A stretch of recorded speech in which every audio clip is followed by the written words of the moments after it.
잠을 제대로 못 자면 어떨 때 가장 괴로우신가요?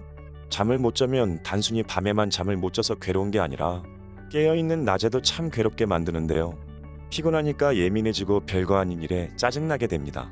집중력과 단기 기억력이 떨어지니까 업무 효율도 엉망이고요.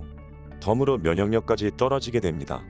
아프기라도 한다면 걱정이 걱정을 낳고 또 걱정을 낳고, 이게 잠을 못 잤을 때 제가 느꼈던 감정들인데요. 바로 잠에 대한 부정적 생각을 하게 된 것이죠. 야, 잠 좀 못 잔다고 안 죽어?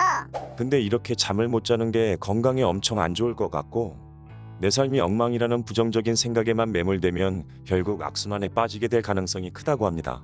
반대로 이럴 때일수록 별거 아니라고 생각해야 도움이 된다고 하는데요. 잠에 대한 강박이 생기면 더욱 악화될 가능성이 커질 수 있다고 합니다. 거울을 보고 자기 자신에게 이렇게 말해주세요. 잠 좀 못 잔다고 안 죽어. 이렇게요. 진짜 죽지는 않을 테니까요. 자, 오늘은 잠을 잘 자는 방법 4가지를 준비했습니다. 의지가 약하신 분들도 바로 실천할 수 있는 방법을 추천해 드릴 건데요. 제가 직접 해보고 효과가 괜찮고 지금 바로 할 수 있을 정도로 간단한 방법만 준비해봤습니다. 자기 전에 집에서 간단하게 할 수 있는 4가지입니다. 첫 번째, 침실은 어둡게 만들어라. 침실을 커튼 등을 이용해서 어둡게 만들어 보세요. 밤이 되고 어두워지면 멜라토닌이 잘 생성되기 때문에 어두운 환경을 만들어주는 건데요. 또 이른 아침에 밝은 빛이 들어오는 걸 방지할 수 있어요. 이른 아침에 빛이 과하게 들어오면 멜라토닌 생성이 억제돼서 몸은 아직 피곤한데 일찍 깨는 사태가 발생할 수도 있어요. 잠에 드는 것만큼 수면 지속 시간도 중요하니까요. 간단하죠? 잠자는 공간을 어둡게 만들어주시면 됩니다. 자, 두 번째는 침실의 온도는 선선한 느낌 정도로 해야 잠이 잘 온다고 합니다. 사람의 신체 온도는 몇 도인지 다 아시죠? 36.5도. 그렇죠. 36.5도. 사람이 잠에 들면 0.5도에서 1도 정도 떨어진다고 합니다. 그런데 침실 온도가 높아서 심부 온도가 높아지면, 심부 온도란 우리 몸의 장기들의 온도를 말합니다. 이 심부 온도가 다시 높아지면 잠에 들기 힘들거나 잠에서 쉽게 깨게 되는 겁니다. 한여름의 열대야 때 잠에 들기 힘든 이유가 바로 심부 온도가 떨어지지 않기 때문이죠. 그래서 선선한 게 몇 도야? 네, 그래서 침실 온도를 이렇게 설정해 보세요. 겨울에는 22도, 여름에는 24도 정도가 적당하다고 합니다. 어디까지나 가이드라인이니까요. 자기한테 딱 맞는 온도를 찾아보세요. 저는 22도가 딱이었어요. 또 스탠퍼드 대학교 니시노 세이지 교수는 자신의 책 최고의 수면법에서 심부 온도를 확실히 내려서 첫 번째 수면 90분 사이클을 잘 자는 것이 가장 중요하다고 했습니다. 즉, 침실 온도는 잠에 들기 전에 미리 맞춰줘야 된다는 거죠. 그리고 수면 양말은 자기 직전까지 신다가 벗는 것이 좋다는데요. 손발을 따뜻하게 하는 것이 인면 효과는 좋지만 열이 배출이 안 돼서 결국 수면에 방해가 됩니다.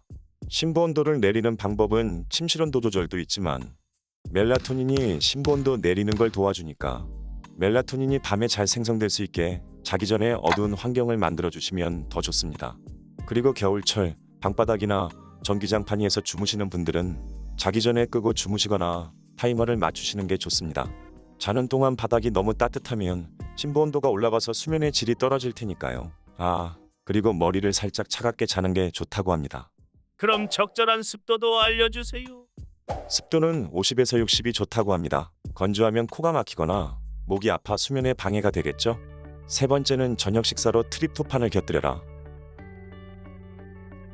바로 멜라토닌 생성을 도와주는 트립토판 성분을 섭취해서 멜라토닌 생성을 많이 늘리는 방법인데요. 트립토판이란 필수 아미노산의 한 종류로 단백질의 생합성의 구성 요소입니다. 그럼 멜라토닌은 어떻게 만들어질까요? 자세하게는 몇 단계가 더 있지만 크게 이렇게 3단계를 거치게 됩니다. 트립토판에서 세로토닌으로, 세로토닌에서 멜라토닌으로 이렇게 만들어지는데요. 필수 아미노산 성분인 트립토판이 몇 단계를 거쳐서 잠이 호르몬 멜라토닌으로 만들어지게 되는 거죠. 멜라토닌이 많이 생성되면 우리가 잘 잘 수 있는 거고요. 그럼 도대체 트립토판이 많은 음식은 뭐야? 호두, 바나나, 토마토, 체리, 아몬드, 피스타치오 등에 들어있어요. 잠자기 직전에 드시면 숙면에 방해가 되니까요. 저녁 식사하실 때 같이 드시는 걸 추천드려요. 저는 저녁밥을 먹고 호두를 한 줌 먹습니다. 아무리 음식으로 섭취해도 어두운 환경이 없으면 멜라토닌 생성이 어렵다고 해요. 그러니까 반드시 자기 전 30분 전에는 모든 조명을 반으로 줄여주세요. 멜라토닌이 잘 분비될 수 있게 환경을 만들어주는 거예요. 그럼 잠이 솔솔 오는 경험을 하실 수 있을 거예요. 네 번째는 침실에서 시계를 치워라.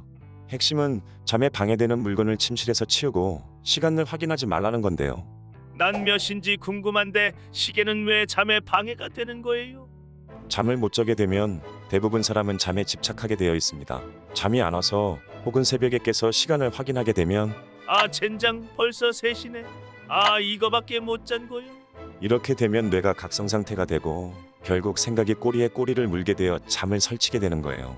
이렇게 잠에 들기를 실패했을 때는 억지로 자는 것보다는 침실 밖으로 나와서 어두운 조명을 유지하고 자극적이지 않은 일을 하세요. 잠이 올 때까지요. 어느 순간 잠이 오면 그때 다시 침실로 들어가서 잠을 청하세요. 그렇지 않으면 뇌가 다시 깨어나서 끝없는 생각에 꼬리를 물게 될 수도 있어요.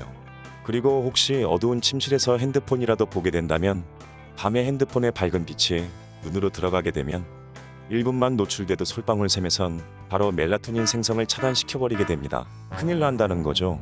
또 취침 30분 전에는 핸드폰을 멀리해야 되는데요. 이때 침실에서도 치워버리면 방해 요소를 하나 제거하는 거니까 잘 확률이 올라가게 됩니다. 네, 오늘은 운동같이 큰맘 먹고 해야 되는 것이 아닌 세상에서 가장 실천하기 쉬운 방법을 말씀드렸는데요. 이 4가지만 바로 실천하셔도 분명 효과가 있으실 거예요. 그리고 꾸준히 실천하시는 게 제일 중요한 거 아시죠? 정리하면 저녁밥을 먹을 때 멜라토닌 생성을 돕는 음식을 먹고요. 침실의 온도랑 습도를 조절해 주시고요. 침실을 어둡게 만들고 시계를 치워주시면 됩니다. 정말 간단하죠? 혹시 지금 밤이시면 바로 실천해 보세요. 그리고 이 4가지를 바탕으로 자신만의 수면 습관을 찾아서 루틴화 시켜보세요. 그러면 잠에 대한 생각이 나를 힘들게 하는 부정적인 게 아닌 잘 자서 나를 즐겁게 하는 긍정적인 걸로 잠에 대한 인식이 바뀌실 거예요. 하버드 의대 전문의인 그레그 제이컵스는 자신이 책 하버드 불면증 수업에서 잠을 못 자서 일어날 수 있는 최악의 상황은 단지 기분이 나빠지는 것뿐이다 라고 말했습니다. 이 글귀의 의미를 한번 생각해 보셨으면 합니다. 그럼 또 잠자려는 이야기 만들어 오겠습니다. 감사합니다. 딥슬립 하세요.